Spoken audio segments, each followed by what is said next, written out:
Party అభిమానం వేరు, కార్యకర్త వేరు. అభిమానం అంటే చంద్రబాబు గారు అంటే అభిమానం ఉంటది, లోకేష్ అంటే అభిమానం ఉంటది, పవన్ కళ్యాణ్ అంటే అభిమానం ఉంటది, జగన్మోహన్ రెడ్డి అంటే అభిమానం. ఇది అభిమానం, అది ఓట్లలో చూపెడతారు. అభిమానం ఉన్నోడల్లా ఆళ్ళ పార్టీ ఆఫీస్‌కెళ్ళి కూర్చోడు, పార్టీకి తరపున పనిచేయడు. కార్యకర్త వేరు. కార్యకర్త అంటే ఆ పార్టీకి మమేకం అవ్వటం.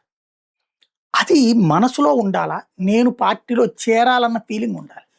అది ప్రలోభాలతో కాకూడదు.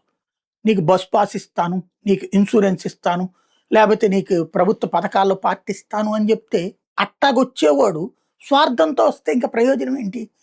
ఇప్పుడు జనసేనకి సంబంధించినటువంటి సభ్యత్వ నమోదు జరుగుతోంది. దానికి ప్రచారం ఏం చేయాలి? పవన్ కళ్యాణ్ అనేవాడు ఉంటే శక్తి. కాబట్టి పవన్ కళ్యాణ్ అనే ఆయన్ని రాజకీయాల్లో స్థిరంగా ఉంచాలని మనందరం రాజకీయాల్లోకి రావాలి. ప్రతి యువతరం రాజకీయాల్లోకి రండి. పార్టీ సభ్యత్వం తీసుకోండి. పవన్ వెనకాల నిలబడదాం. సంగతి తేలుద్దాం. అసాంఘిక శక్తులు అంతు తేలుద్దాం.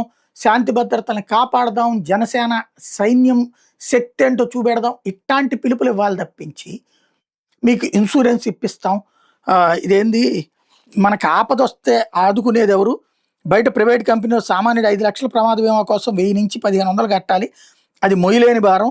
ఏది 1000, 1500 సామాన్యుడికి మొయ్యలేని భారమా? పవన్ కళ్యాణ్ గారు కేవలం ₹400 నామమాత్ర రుసుముతో ఒక అద్భుతమైన రక్షణ కవచాన్ని అందిస్తున్నారు. వెంటనే జనసేన ఉద్యమీ సభ్యత్వం ఎందుకు తీసుకోవాలంటే, ప్రమాదవశాత్తు అయితే ₹5 లక్షల ఆర్థిక భరోసా, శాశ్వత అంగవైకల్యం అయితే 2 లక్షల పరిహారం, గాయపడి ఆసుపత్రి పాలైతే వైద్య ఖర్చుల కోసం ₹50,000 సాయం అందుతుంది. కాబట్టినా అదే జనసేన సభ్యత్వం. పవన్ కళ్యాణ్ అనేవాడిని చూసి సభ్యత్వం తీసుకుందాం.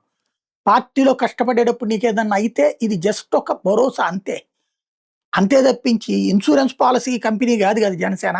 అది ఎవడు పెడుతున్నారో నా పోస్టులు జాగ్రత్త చూసుకోండి.